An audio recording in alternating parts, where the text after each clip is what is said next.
Today we're going to talk about 28 years later, the Bone Temple, right? So, rated R movie right here, hour and 49 minutes, described as a body horror, zombie, psychological horror movie.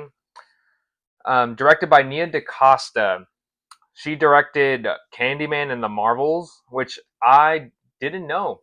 And Candyman, I enjoyed a lot about Candyman. And the Marvels, I'm not gonna lie, guys, I think I enjoyed the first half if I remember, but then the next half was kind of boring. But I did enjoy that movie. I do remember that the villain was fell short. And the writer still Alex Garland, directed like no not directed but written like a lot of the movies for the 28 years movies. Did Civil War, Warfare, Ex Machina, Annihilation. All those movies were great. So I was happy to see him back in just writing this movie again. The cast is Jack O'Connell, Unbroken, Sinners, Ralph Fiennes. Who doesn't know Ralph Fiennes? However you pronounce it, I don't know. But literally the 28 years later movie again. Grand Budapest Hotel, Harry Potter, Voldemort, Alfie Williams. I think he's only been in like just the previous movie of 28 years later. Erin Kelly, man, I remember her from Falcon and the Winter Soldier. I was like, I saw that. I was like, I remember your face. I remember your face. Then G. Lewis Pari, that's the big Samson guy in the movie. It's like freaking huge. I don't know how tall he is, but he's definitely like 6'8" or something. Massive guy. Also from the previous movie, 28 years later, right? So basically, it literally picks up right after the movie of 28 years later, and especially where Spike he basically gets inducted into Jimmy Crystal's gang. Jimmy Crystal being Jack O'Connell's character, and you basically get to see Spike going through and seeing what Jimmy Crystal and his gang group of seven. So there's eight of them in total, but there's seven of them that follow Jimmy Crystal himself. And basically, what I don't know, he described it as some religious sense, and basically seven fingers for one hand, a right hand man for Satan. And he goes by Jimmy Crystal, and he talks about his father a lot, Saint Nick. Saint Nick being Satan, and so basically he's a Satanist, right? And then we still have Ralph Fiennes' character, the Doctor, and Dr. Kelson he finds out a way to basically have the infection still, I would say cure the infection, but so basically utilizing the medicine to evolve the infection to be able where the people that are infected to live with humans. I'm gonna say that the best as I can because that I don't know. It was overall what I think about this movie. This movie is great. I was so shocked. It took you back into this world right away. For sure, picks up right away after that.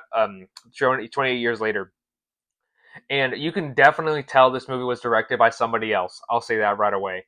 The style, it still kept the same style of how they shot the zombies in the movie, where it's all like fast motion and everything. But other than that, though, this movie was amazingly shot. There are so many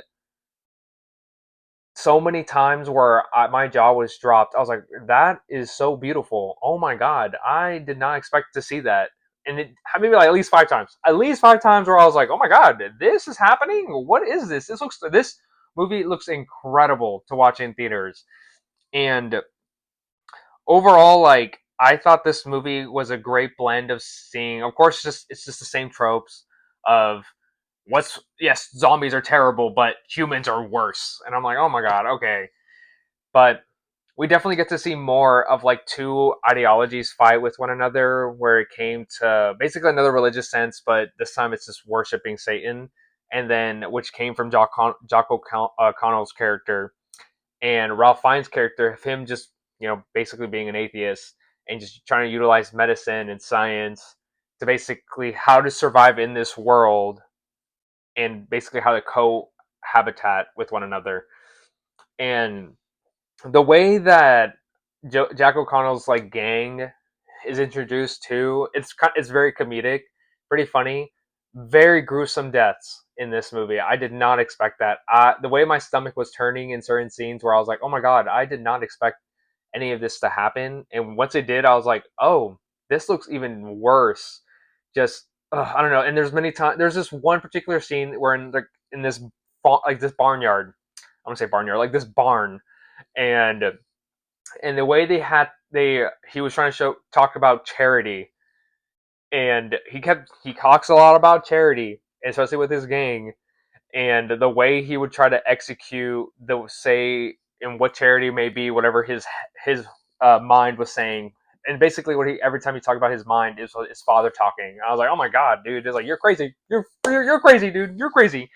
But I thought Jack O'Connell, like, he definitely played another guy where I was like, yeah, you're a bad person, you're a bad man, you're a bad man compared to what he did in Sinners last year. But then I loved seeing Ralph Fiennes again, and once again, he it's just a leading man right there, knows what he's doing, and his relationship with Samson being Chi Lewis Perry, I think.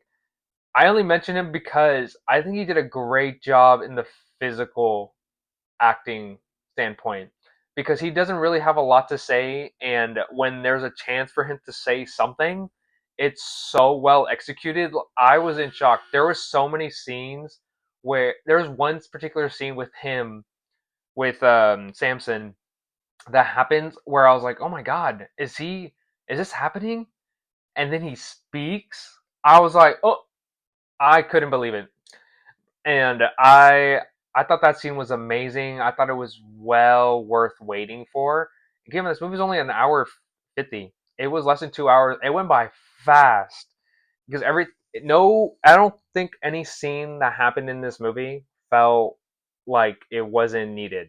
Everything was needed, and everything kept pushing along the story, and which was great to see. And so everybody had a great role. You know, seeing oof, seeing Spike again, and basically he didn't really have much to do in this movie. He was just like us as the audience going like, what is happening, what's going on, while he was with the gang, did the Jimmy Crystal gang the entire time. And then I mentioned Erin Kelly, man, just because she had a lot more to say. She was basically the ones like, well, there's nothing else to do in this world, like we have to follow the rules, or do we really have to follow, Jimmy Crystal, but we still have to follow something or worship something that's bigger than us in this terrible terrible world. And so like I really liked her in this movie a lot too.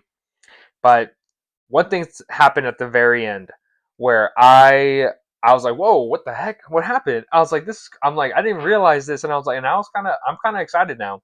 There's a post credit scene that happens with Cillian Murphy with his daughter, let's say, and basically you get to see him and her like live on this another land farm or whatever, and you basically got to witness them save uh not like Alfie's character and Aaron's character in the movie. And when that, I don't know, it was just basically setting up for another sequel along the way. And I didn't realize like this movie was planned to be a trilogy, and the last one's supposed to be directed by Danny Boyle too. And I'm like, oh my god! I was like, I'm actually eager. If it's the same, I don't know, because this one in particular was so different from every other movie that came out from the franchise that I just don't see it. I don't know. Depending on how Danny Boyle directs it, the next one, I'm eager to see what he'll do next in this franchise. But I really hope they keep the same style. Also, there's one particular sequence that happens with Ralph Fiennes' character where basically he has to show how he is as Satan in the movie towards the gang, and I thought it was the most creative and the most fun I've ever seen him. He looks like he was having so much fun trying to prove that like guys, look, I am Satan. Watch me do all this like extravagant stuff that's happening along the way. I thought that was very creative and really fun to watch as well. So other than that, guys, like this movie is definitely worth watching. I definitely recommend watching this in theaters, especially getting ready for the next one. Hopefully, it gets greenlit and like gets money for it because I definitely want to see Cillian Murphy again. So other than that, though, guys, like like, comment, subscribe down below. Let me know what you guys think.